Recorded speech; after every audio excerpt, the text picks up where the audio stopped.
TMG fam? It's your boy L, and I'm back with another reaction,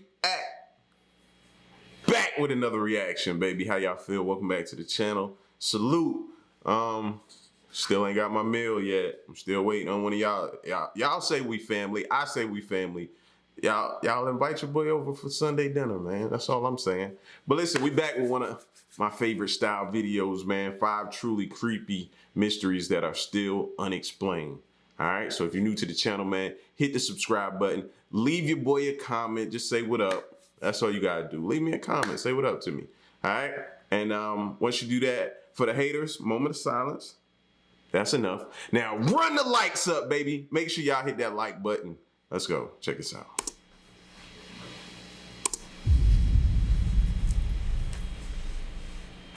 If you've been following my channel for a while now, you will know that this world is full of mysteries. Yes. And the more you look, the more you realize just how many there are out there. Yes. So, since I haven't done a creepy mysteries He ain't said nothing wrong yet. video in a while now, I thought it's no better time for one. So here are 5 creepy and pretty disturbing mysteries that are still unexplained. As with all my videos, sit back and enjoy.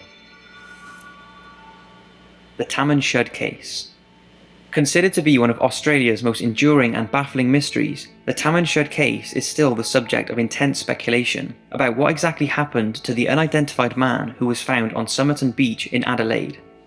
It all began on November 1st, 1948 at 6:30 AM, when a man's body was found lying on the sand with his head resting against the seawall. At first it was thought he had died while sleeping, as witnesses came forward and reported that they had seen a man lying against the wall the night before, but assumed he was drunk.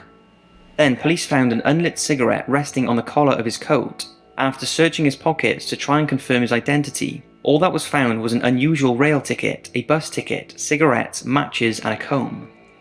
The pathologist's report stated he was of British appearance, 5'11" inches tall, with fair to ginger-coloured hair, and was thought to be aged around 40 to 45.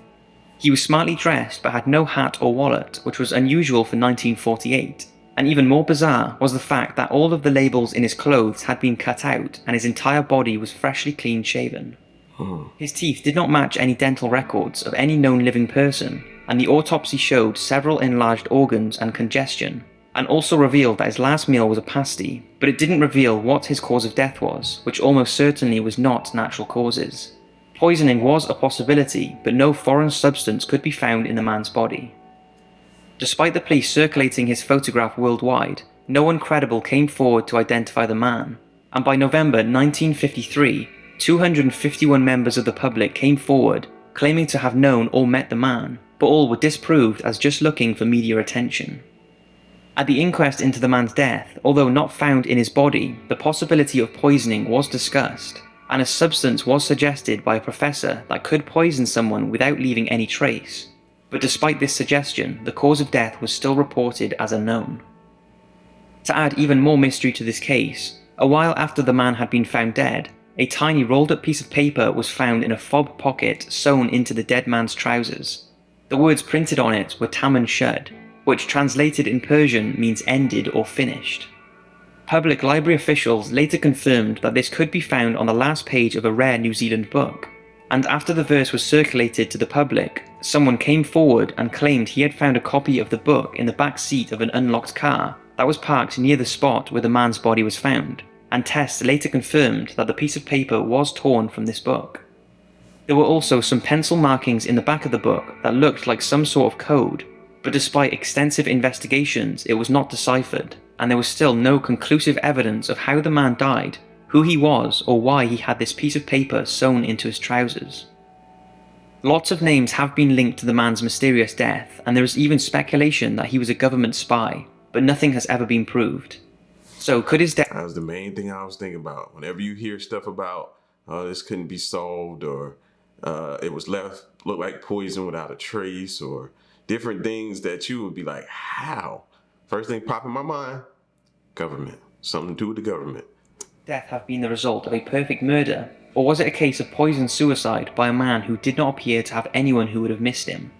The man's body was eventually laid to rest in Adelaide's West Terrace Cemetery, and some years after the burial, a woman started leaving flowers on the grave. She was questioned by police but claimed she knew nothing of the man and was just showing her respect. Mysteriously, over the years, much of the evidence has just disappeared, and it seems even the autopsy notes are missing from public record. So maybe it was the intention all along, that the Somerton man was never meant to be identified. That's what it sounded like to me. UFO abduction. Now, this next case is actually some CCTV footage, and although there is very little information on it, the video really does speak for itself. But from what can be found, it was sent in anonymously to a TV program called Paranormal Borderline, a show that ceased broadcasting in 1996. Well, when the producers read the letter and played the tape, they were very intrigued by its content. The CCTV footage shows a factory worker leaving work through a security gate. Then there is a bright light that seems to disrupt all of the cameras in the facility. This is then followed by the disappearance of the man. The letter writer claims that the cameras kept running for 2 hours with no incident. Then there is another bright light and the man reappears. He is seen on his hands and knees and appears to be vomiting before staggering out of view.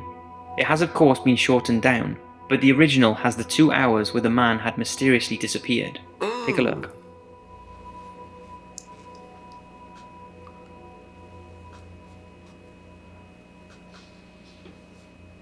Top right, y'all.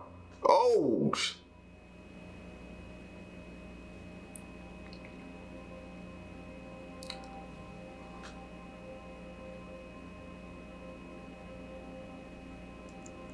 That's either abduction or explosion.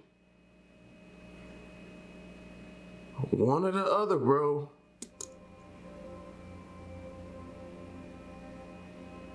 And he just got up. See, he should be monitored. He definitely needs to be monitored, bro, to see and make sure what that was. Pretty strange. The footage has been studied by experts and they claim the tape is genuinely authentic and has not been tampered with. So what exactly happened during those 2 hours? If, as the letter writer claims, the man was abducted by aliens and was experimented on, some say that could explain why he was disorientated and unwell on his return. But who knows? If it is real, then it really is terrifying and one of the most compelling pieces of alien abduction out there. And if it's a hoax, it's a very good one. What do you think? The Toxic Lady. Gloria Ramirez was a young woman from Riverside, California. In early 1994, she had been diagnosed with advanced cervical cancer, and on the evening of February the 19th that year, she was brought into the emergency room of Riverside General Hospital. She was extremely confused, her heart rate had slowed, and her breathing was labored. Ramirez was immediately administered a variety of drugs to sedate and help her, but it was clear that her condition was getting worse. So staff tried to defibrillate her heart, and it was then when they noticed her body was covered in an oily sheen and a strong garlic smell was in the room. A nurse attempted to draw blood from Ramirez's arm and was struck by a strong smell of ammonia. Overcome by the smell, she passed the syringe to Julia, a medical resident, who managed to draw blood but noticed strange particles floating in the blood vial. By now, the first nurse had mysteriously passed out, and Julie started complaining of feeling lightheaded, and she too fainted shortly after. Then the respiratory therapist who was assisting with Ramirez's breathing passed out. At this point, the staff were ordered to evacuate all emergency room patients, and it was later discovered that a total of 23 people became ill that night, 5 of which needed hospitalization. A small number of hospital staff stayed with Ramirez to try and stabilize her, but sadly she passed away 45 minutes later at the age of just 34. Her cause of... They should have quarantined that entire staff to figure out what that was. You know what I mean? I see they in the suits, but they needed to quarantine everybody who came in contact. Death was kidney failure related to her cancer. So what had caused Gloria Ramirez to become so toxic and cause those around her to pass out? Right. Well, there have been many theories, none of which have been 100% confirmed. One claim by the hospital was mass hysteria caused by the initial fainting of the first nurse. But this was strongly denied by those involved, and Julie was so badly affected by the incident that she spent 2 weeks in intensive care with breathing problems, so that theory has been ruled out. Don't that sound familiar about what our countries are going through right now? It's funny how history has a tendency to repeat itself. I think I said too much. Let me just hush. Another theory is that Ramirez was treating her pain with a homemade remedy and was using dimethyl sulfoxide, a powerful degreasing agent. This could have accounted for the greasy appearance of her skin and garlic-like odor, although it's not plausible to think that would be powerful enough to make Ramirez so toxic without her dying instantly. But 2 months after Ramirez had died, her body was released for an independent autopsy and burial. The coroner then came to the conclusion that dimethyl sulfoxide was the most probable explanation for the hospital worker's symptoms, although Ramirez's family disagreed with the findings, saying that she would not have done that. So the cause of all this has never been confirmed, as by the time the autopsy took place, her heart had been removed, her other organs were contaminated, and she was badly decomposed. So to date, there is no credible explanation for why or how she'd become so toxic, and why her blood looked contaminated. Gloria became known worldwide as the Toxic Lady, and her case has been the inspiration for a storyline in The X-Files, Grey's Anatomy, Law & Order, and numerous other investigation-type programs. Wow. I thought very carefully about whether I should include this tragic incident. I didn't want to trivialize it in a list video, but it's so sad and unexplained that I thought if anyone could shed any light on what might have happened to the two girls, it might help in some way. In March 2014, two Dutch tourists, Lisanne Froon, aged 21, and Chris Kramers, 22, arrived in Panama for a 6-week holiday. 2 weeks into their stay, on April the 1st, they visited the Pianista Trail near... Yeah, we're familiar with this story. Y'all remember this? It's so sad and tragic. Near the well-known town of Phuket, located close to the Costa Rican border. And what started out as a hike through the unspoilt jungle ended in the two girls going missing and not returning. It seemed the girls were enjoying their expedition and happily taking photos, but around 2 hours into their trek, something went wrong. The girls made a series of calls to the Dutch emergency line 112 and Panama emergency line 911. In total, 8 calls were made from the girls' mobile phones, and the last call was made on April the 3rd. When the girls failed to return, a search party was sent out, but the girls seemed to have just vanished. 10 weeks later, locals found a backpack belonging to one of the girls, and a hiking boot with a foot still in it and a pelvic bone. DNA results confirmed that the remains did belong to the two girls. But here is where even more mystery is added to the story. The backpack contained a camera with over 100 photos taken. Some were taken 8 days after their disappearance, and 90 of them were taken 10 days after their disappearance. 87 of which were completely black, and the others showed fragments of branches and rocks. Strangely, all 90 of the photos taken 10 days after they had disappeared were taken during a 4-hour timescale between 1 and 4 in the morning.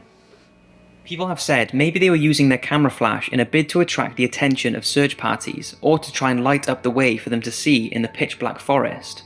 Some have said maybe an animal got a hold of the camera long after the two girls had passed away, and was just pressing buttons, or maybe someone on a trek found it and was messing around with it.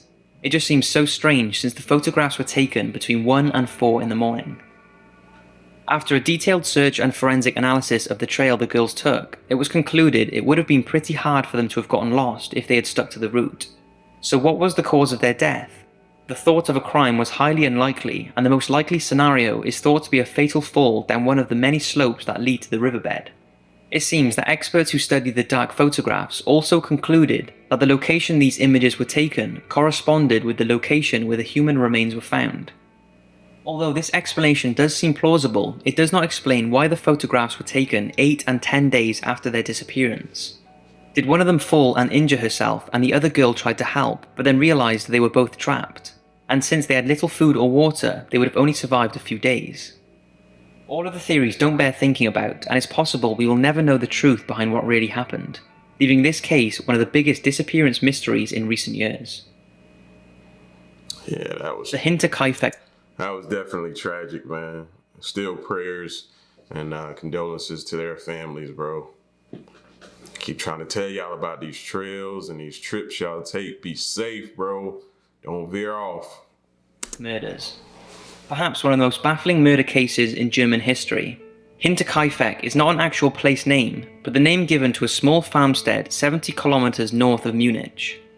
In the days leading up to the murders, farmer Andreas Gruber had told neighbors about discovering unexplained footprints in the snow that led from the nearby forest to his farm. He also spoke about hearing what sounded like someone walking around in the attic, and the discovery of an unfamiliar newspaper that no one in the house knew about. But perhaps more disturbing was the disappearance of his house keys. Inexplicably, Andreas did not report any of this to the police or change the locks on his house. and just a few days later, on the night of March the 31st, 1922, the whole family, including the newly appointed maid, were massacred. 4 of the bodies were found in the barn. They were Andreas, his wife Kazilia, their widowed daughter Victoria, and her daughter Kazilia. They had all been killed with a mattock, which is a combined pickaxe and cutter that was later confirmed to have been one of Andreas's homemade tools. The killer had then returned to the farmhouse and killed the maid, Maria, and Victoria's other child, 2-year-old Josef. These 2 had been slaughtered in their beds, also by the mattock. They were not discovered until several days after the killings, when Kazilia had not attended school, and this eventually alerted neighbours when, after checking on the family, made the horrifying discovery. But there is a lot of mystery surrounding the killings. It was thought that whoever committed the murders had sneaked into the house a few days before and was living in the attic, before coming out and murdering the family. It was also reported that whilst the Make sure y'all got your windows and your doors locked. My bad, I know I'm late. My bad. Make sure y'all got everything locked down and secure. family were almost certainly lying dead, someone was living in the house. Somebody snuck into their house and was living in the house with them and decided to kill them. Smoke was witnessed coming from the chimney and the farm animals were being fed, so it seems that the murderer stayed there after committing the crimes and looked after the farm. Over the years there have been many theories over the motive for the killings. At first it was thought to be a robbery, but when money was found in the farmhouse this was quickly discounted. Then there were rumours that Josef was the result of a relationship between Victoria and her father Andreas. This led to the theory that Victoria's husband, who was supposedly killed in the trenches in 1914, had actually survived and returned to the farm where he discovered his wife had given birth to Josef, and angry at this he killed the entire family, but this has never been proved. The heads of the family and the maid were removed and sent to Munich for further examination. But as far as we know, the skulls were lost during the chaos of World War II, and all 6 of the victims were buried headless close to the family farm. In 1923, the farmhouse was demolished, and although more than 100 suspects have been questioned over the years, the most recent being in 1986, the case still and probably will always remain unsolved, with the lingering mystery of the killer making him or herself at home in the house of their slaughtered victims. So that is 5 unsolved. I think I vaguely remember that last story a little bit too, but just the mere thought of somebody sneaking into your home, living in your home, eating your food, being there while you're gone, and then them deciding to kill you one day, and it could be tied to a relative or your immediate family, somebody, maybe a husband or something. Just, y'all be careful, bro. Be careful. And I say that because a lot of times we like to help people that are going through things. It's just in our nature to help. And when we do that, invite them in our home, they bring their problems too. And you may not know that they have a loved one or a significant other that's out there and they've been going through something that they ain't tell you about. And it's gotten to the point where he's threatened or she's threatened to kill that person. And you just invited them into your home. I know you want to help sometimes, but I just got to be real with y'all, man. Be careful. Be careful, because a lot of people won't tell you. So, but y'all can get back to cooking, man. Just had to bring y'all one of them crazy videos, man. Creepy mysteries that are still unexplained. It's your boy L. To the next reaction. I'm out. Peace, y'all. Stay silent. Ayy.